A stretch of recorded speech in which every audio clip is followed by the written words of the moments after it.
katotohanan yan, kaya nga meron tinatawag na instant healing para ipakita ng mahal na Panginoon na merong mangyayari kung meron kang pananampalataya at pagkakatiwala. Merong instant healing.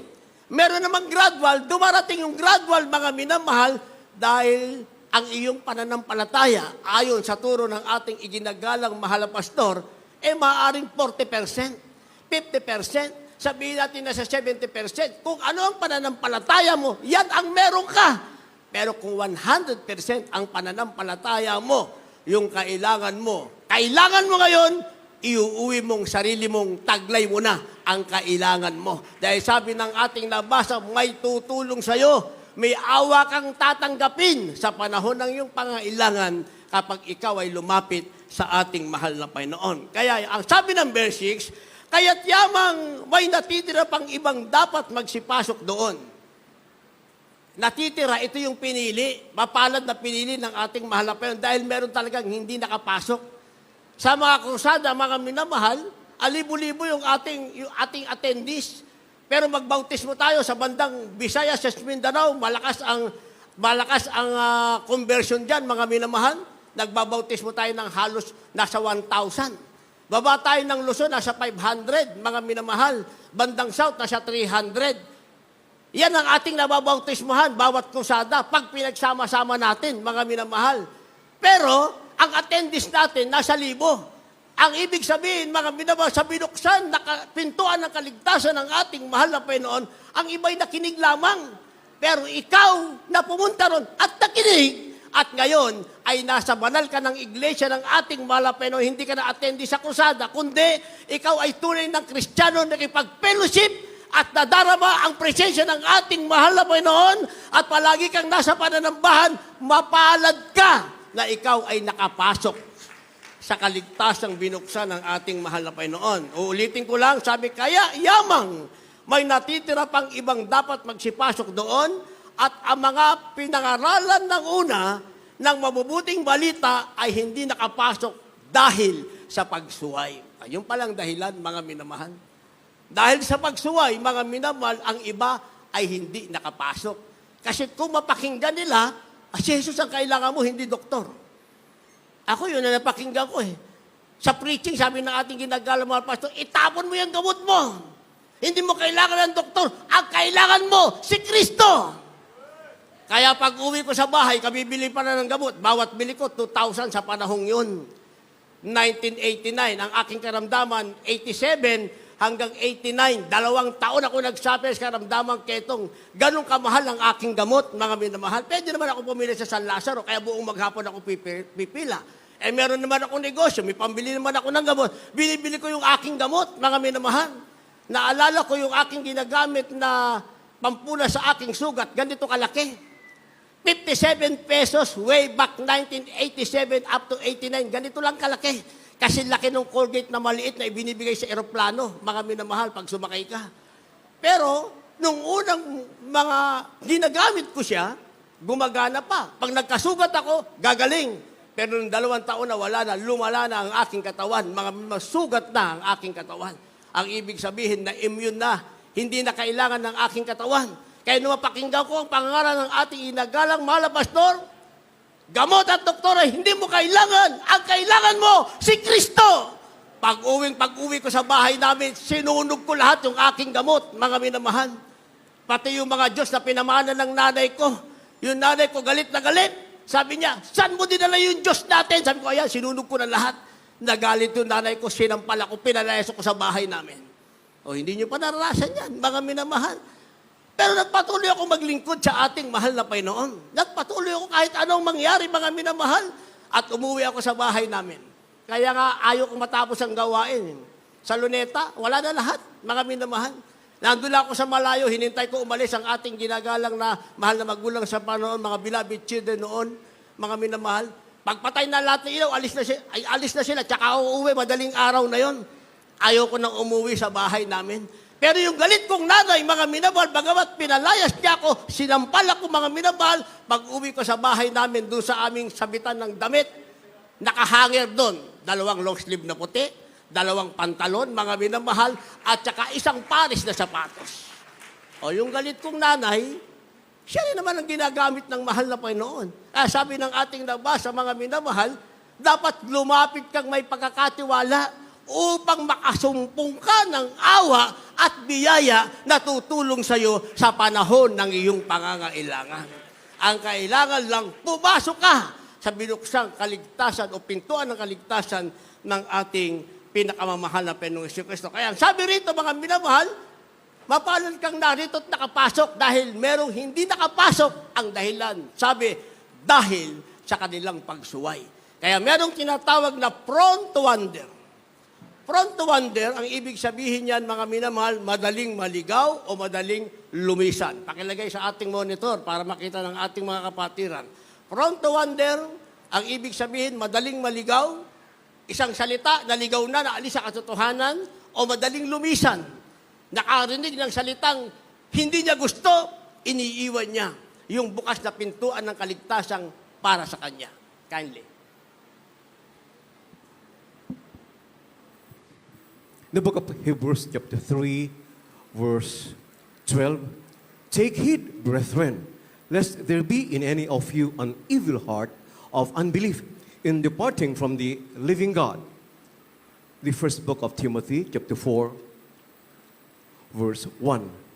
Now the Spirit speaketh expressly that in the latter times some shall depart from the faith, giving heed to seducing spirits and doctrines of devils. God bless you po. God bless Tagalog. Dito po sa Hebreo Kapitulo 3, versikulo 12. Magsipag-ingat kayo mga kapatid, baka sakaling mayroon sa kanino man sa inyo ng isang pusong masama na walang pananampalataya na naghihiwalay sa inyo sa Diyos na buhay. Dito po sa unang Timoteo Kapitulo 4, ang talatay 1. Ngunit hayag na sinasabi ng Espiritu na sa mga huling panahon, ang iba'y magsisitalikod sa pananampalataya at makakinig sa mga espiritu mapanghikayat at sa mga aral ng mga demonyo. Amen. Palakpakan po natin ang ating mahal na Panginoon, yung pumasok sa pintuan ng kaligtasan, pumalakpak ng malakas at magsabi ng praise the Lord. Prone to wander. Ang ibig sabihin niyan, madaling maligaw o madaling lumisan. Madaling umalis sa katotohanan. Sabi ng ating nabasa, magsipag-ingat kayo mga kapatid. Baka sakaling mayroon sa kanino man sa inyo ng isang pusong masama na walang pananampalataya, ang sabi na magpapahiwalay sa inyo sa Diyos na buhay. Kaya dapat tayong mag-ingat, mga minamahal. Yung sino ba yung may pusong masama? Saan mo ito matatagpuan? Malapit lang sa iyo yan. Nasa loob ng tahanan mo yan. Minsan pa nga, yan yung tatay mo. Yan yung nanay mo. Yan yung anak mo. Yan yung kapatid mo. Yan yung lolo mo. Yung lola mo. Yung mga kamag-anak nyo. Mga kaibigan mo. Mga kasama mo. Sila yon, mga minamahal. Kaya kung hindi mo alam na meron palang tinatawag na prone to wander, akala mo simple lang. Simple lang. Kasi darating sa panahon na wala kang pamasahe. Ako wala akong pamasahe, mga minamahal. Naubos na yung lahat sa akin. Wala akong pamasahe. Pero ibang pangangaral ng ating mahal na magulang sa Panginoon. Ang pangangaral ng ating mahal na magulang sa Panginoon, mga minamahal, parang ngayon na babalik ang ating mahal na Panginoon, pagsisikapan mo talagang makarating sa gawain ng ating mahal na Panginoon. At kung lumaon man, isipin mo, nung masave ako, akala ko rapture na, mga minamahal. Akala ko mag-rapture na. Pero lumaon ang panahon. 38 years na ako kabagal mga Panginoon sa September 27, 38 years na, mga minamahal.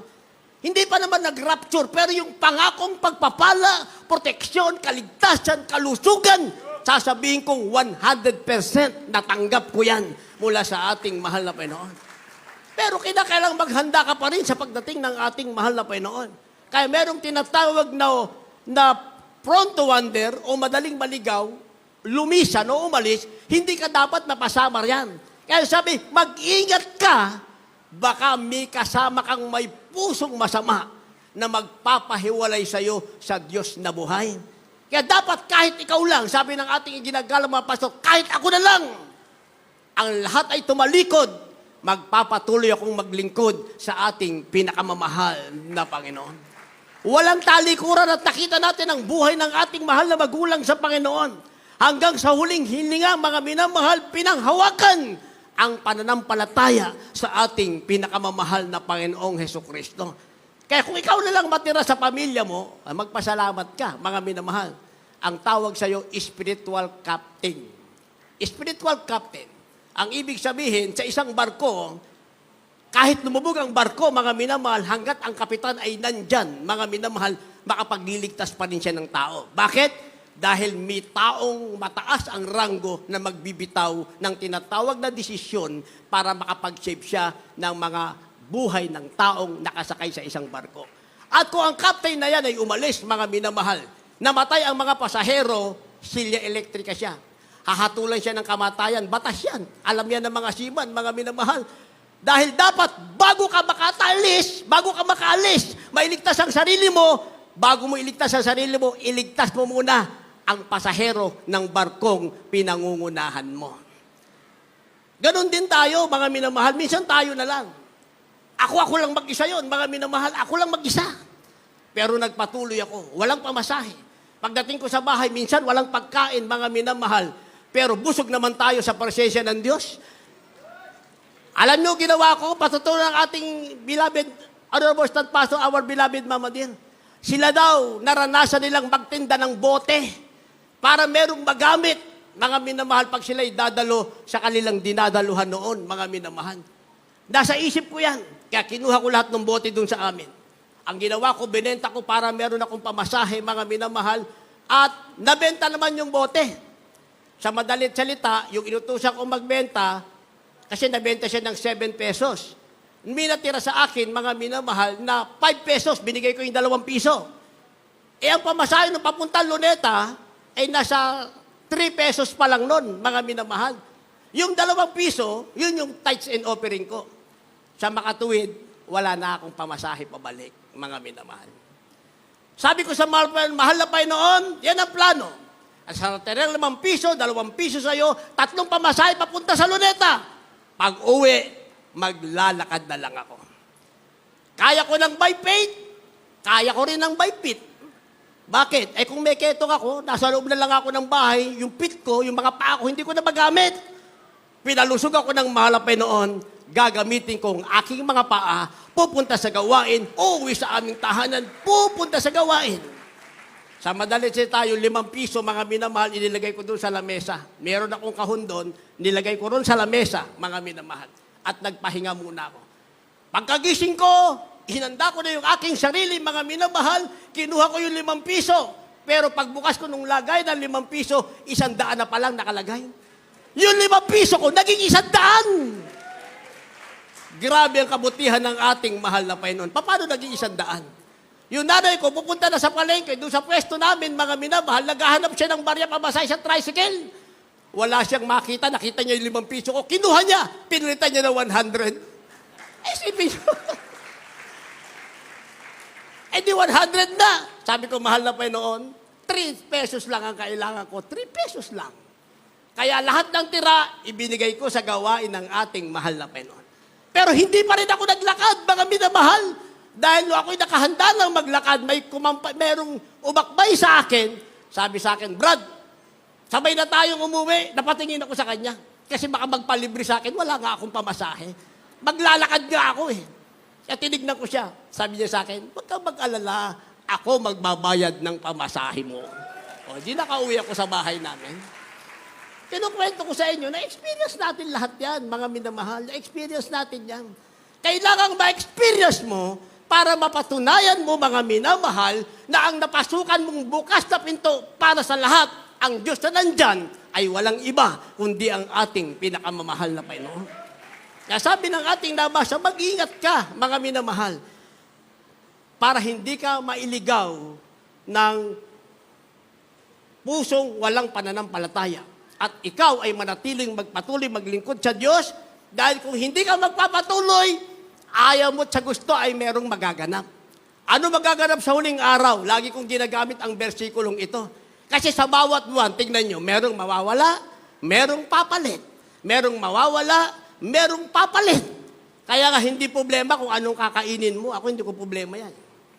kung ano isusuot mo. Hindi yan ang problema. Ang problema, baka sa buwang ito, sa susunod na pananambahan, wala ka na sa upuan mo.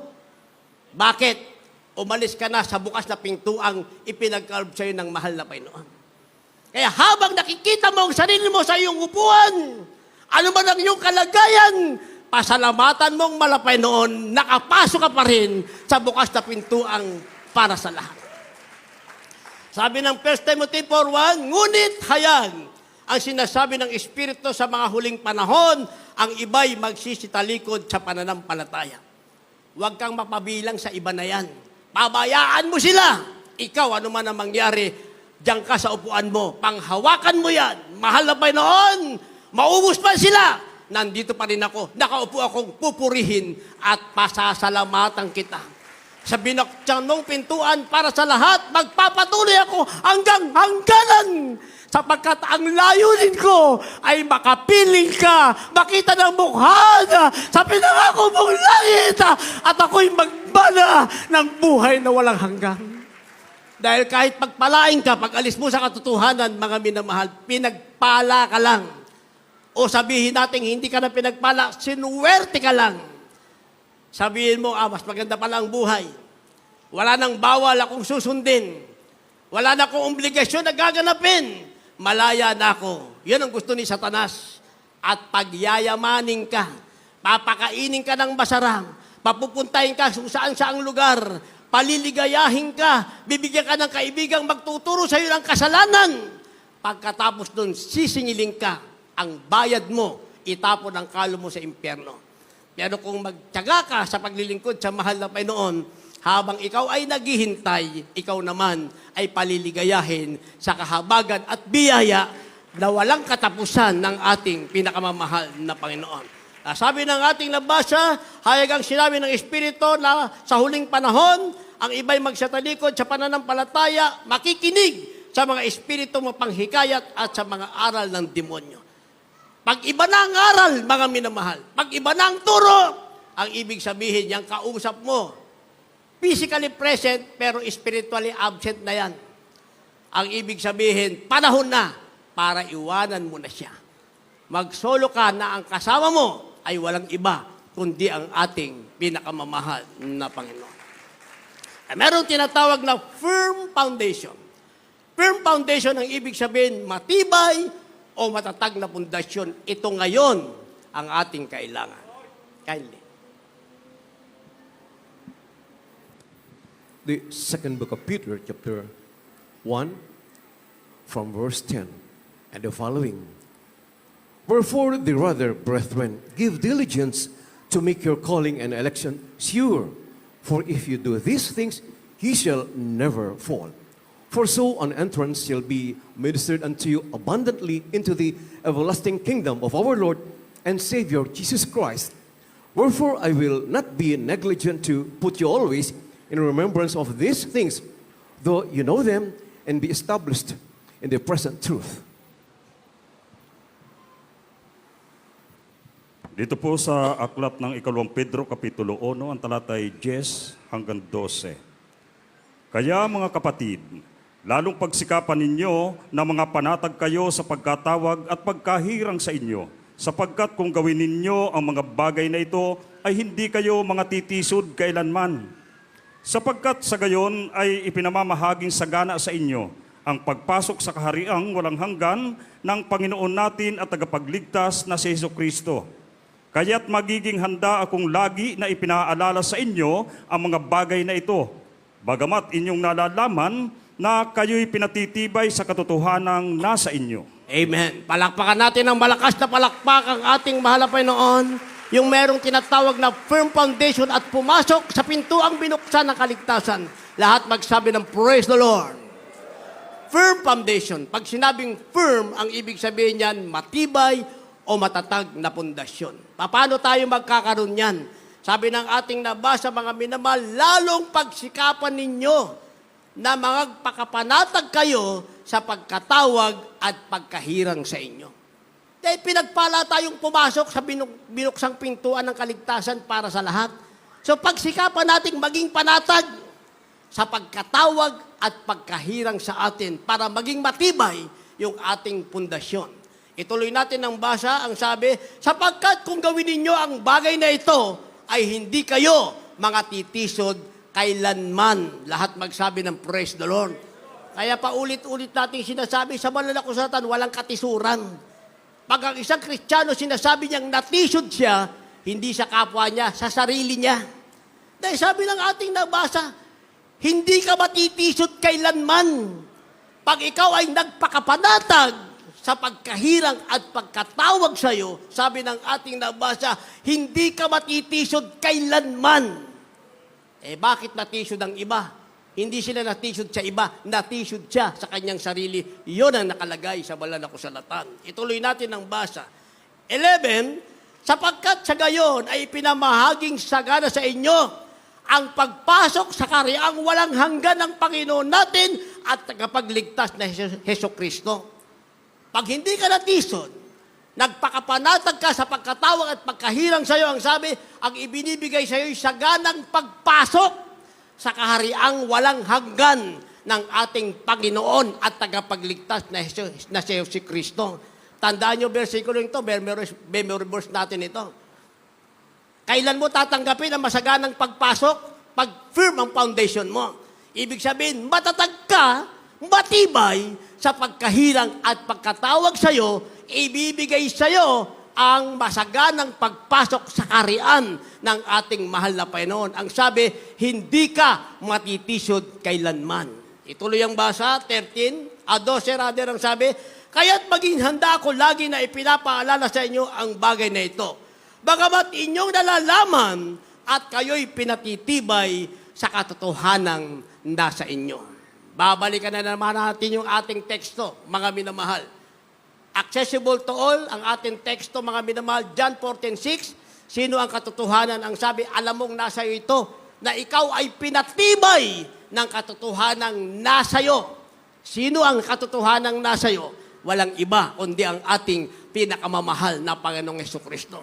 Ang ibig sabihin, kung hindi ka natisod at ipinamahaging sagana sa iyo ang pagpasok sa karyaan ng ating mahal na Panginoon, ang ibig sabihin, nasa iyo katotohanan. Ang ibig sabihin niyan, nasa iyo si Kristo. Si Kristo'y sa iyo, ikaw ay para kay Kristo, si Kristo'y tagalangit, ikaw ay tagalangit, tagapagmana ka ng buhay na walang hanggan sa lupa pa lamang na ito.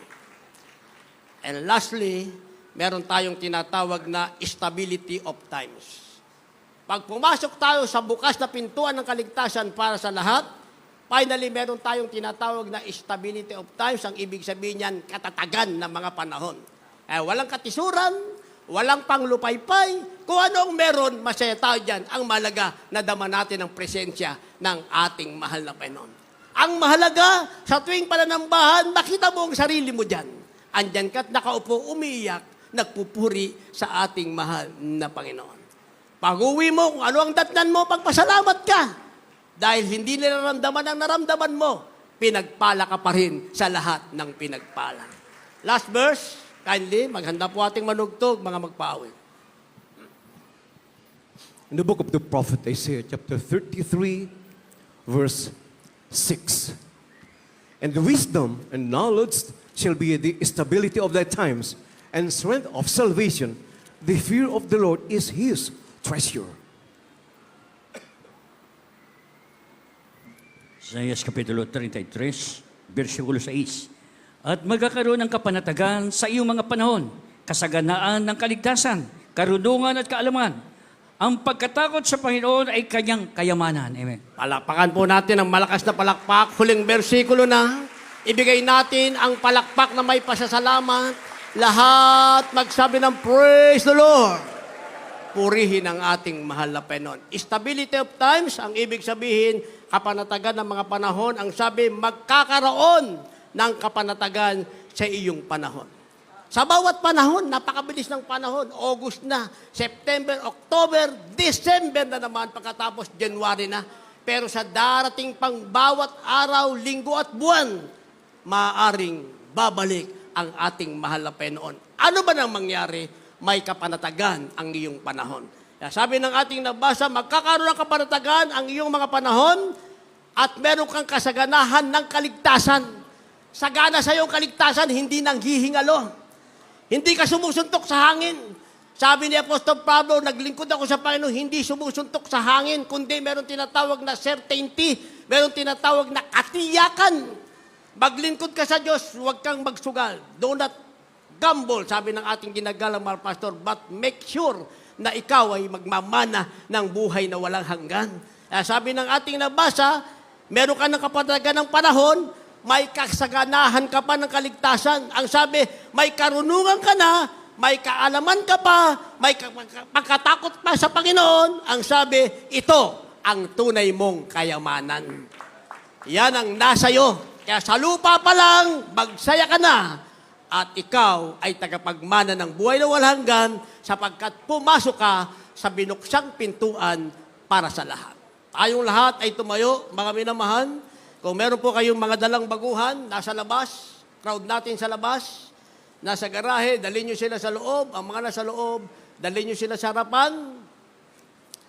At habang tayo'y umaawit, aking binibigay ang pagkakataon sa ating beloved co-preacher, Brother Joey.